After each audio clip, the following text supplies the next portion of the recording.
promise you faithfully there will not be a written exam when it's over.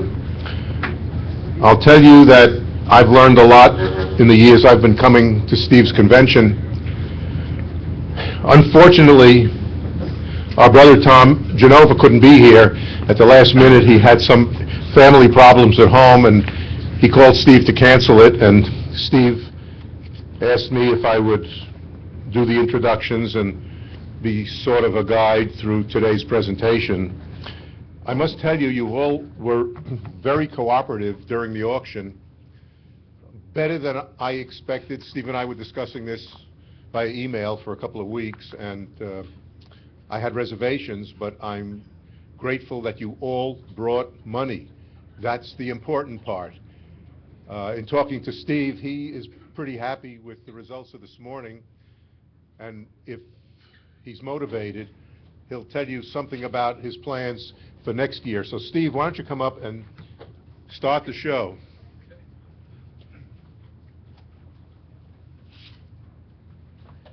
Thank you, Don. I guess you all have seen the schedule, so you know what is going on for the day. And I welcome you all to the convention. Was this how many have we had? This is our 6th, so it's been quite a while.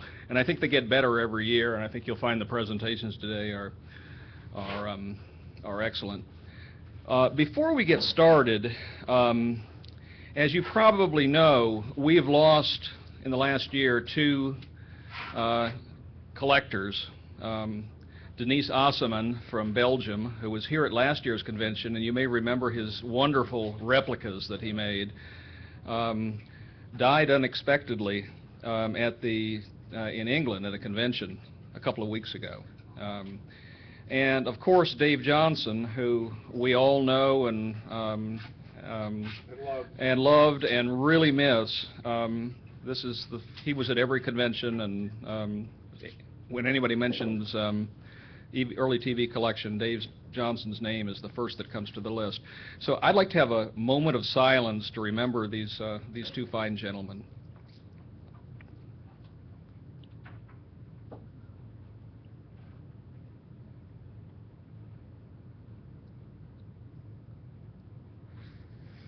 And there are a couple of other people who we should have in our thoughts and prayers. Tom Genova couldn't make it, as Don mentioned, and Tom's parents are both in their 90s and have both had accidents recently, and he wasn't able to come because he was worried about leaving them. And Jerome Halphen, from France, who was here last year, or maybe the year before, was planning on coming this year, and his father is also in his 90s and couldn't come over for the same reason. So we hope they're both here with us next year. And I'd like to thank a few people before we get started. Lots of people this time. We've had lots of help. This is in no particular order, so don't be offended if you're at the front or at the end of the list. You're all we're very thankful for everything all of you have done. John Pinkney for doing the publicity. Chuck Azalina, who spent yesterday, I'm surprised he's walking today, but he did most of the work organizing the auction items, carting them around, testing CRTs, and setting up stuff for the silent auction. Dave Sika and Ron Steinberg, who are doing this wonderful video production of the AV, and arranged for us to be live on the internet, so people all over the world are able to watch this. It's wonderful to have this done professionally, rather than you guys that were in the first conventions remember how crude it was, and it's so nice to have something that's really nice. Dave May, who came over to the museum for several days to help us with getting ready. Larry McIntyre, who every year, of course, is doing everything. Don Saltzman, auctioneer and fill-in MC. Cliff Benham for restoring the color tell and color wheel, which you'll see running tomorrow. And Bob Gallanter, who has made this wonderful video of the CRT rebuilding process up at Hawkeye, which you can see at the museum. By the way, Bob has copies of that video are for sale. Just talk to Larry. They're $8 a piece. So if you want a DVD that shows that process, pick one up from him. So let's give everybody a round of applause.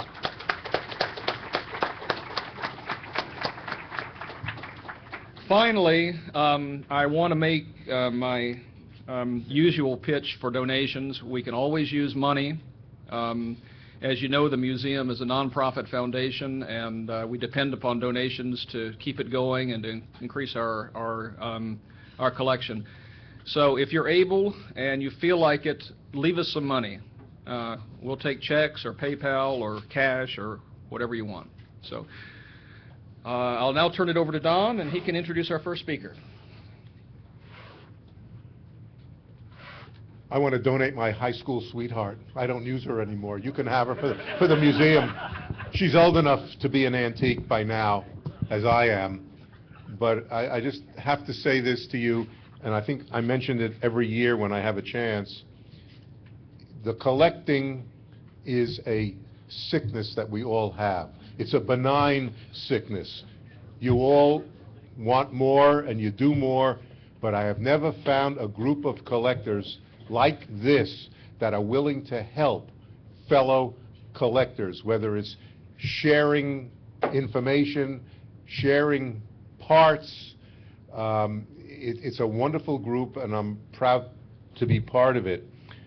But let me say that we're going to have, according to the roster, 1, 2, 3, 4, 5, 6, 7, 8 presenters. You're not allowed to fall asleep.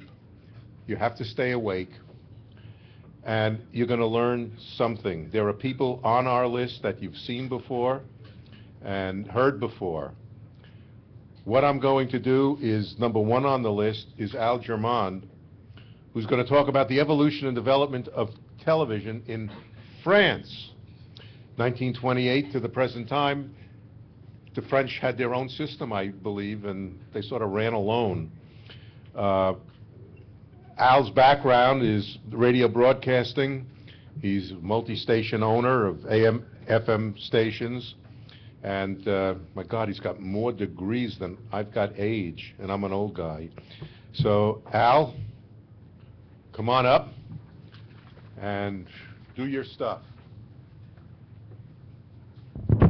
I don't know how much confidence I have in this equipment, and we may have to defer this discussion while I figure out. See, the mouse is frozen on this computer, so we're probably going to have to defer to someone else while we find another computer that will accept this disk, and I better do that. Okay, we'll take a pass and bring you back. Yeah.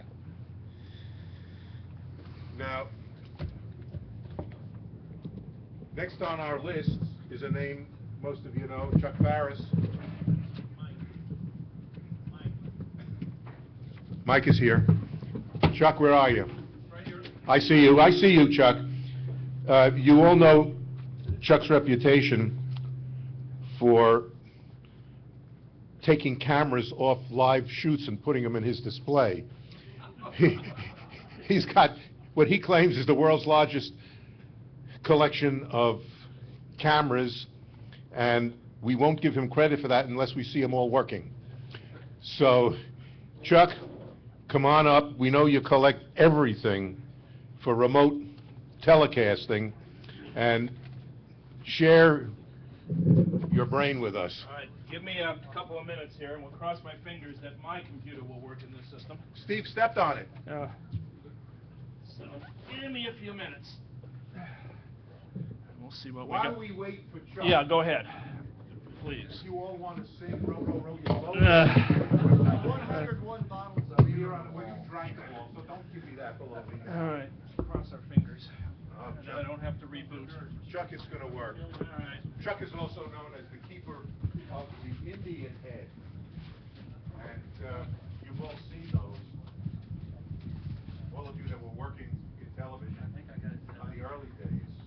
We're looking at test patterns at 2 in the morning with an Indian head. So,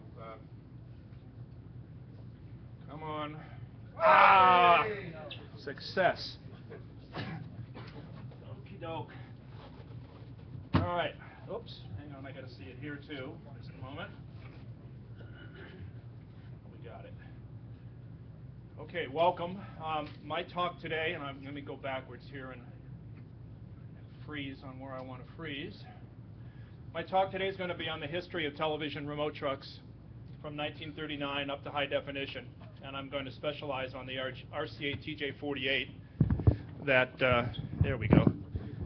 Yeah, it's a little bit better. If you can't hear me, just let me know. Specializing on the RCA TJ48 van, which Steve has on display out here.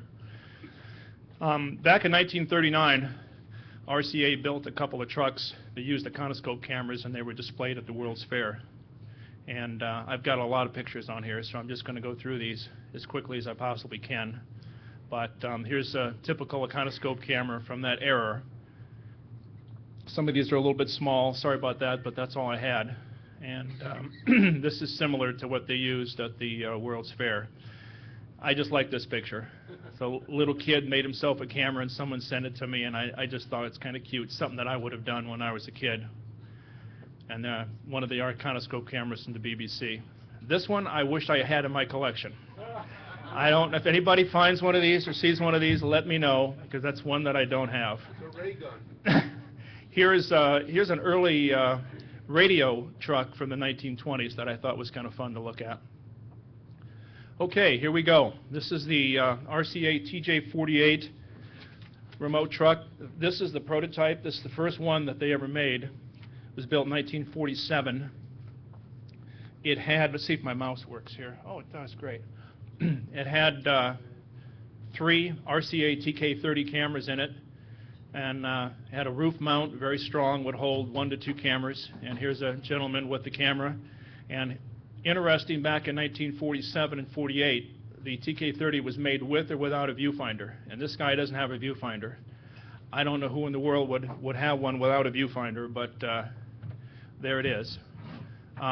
This is the TTR microwave unit. I believe it operated on 2 gigahertz, used through the military, and the television systems picked it up. This van was 296 inches long, 89 inches wide, 110 inches high, weighed 13,500 pounds. Was built on a 1.5-ton Chevrolet chassis. The body was custom designed and built by the Boyertown Auto Body Works in Boyertown, Pennsylvania. The cost of the van was $9,500. And that's totally a la carte. That's just the van with the 4 cable wheels in the back and some shock mounts inside. The power control unit for the truck was $1,625. So for $12,125, you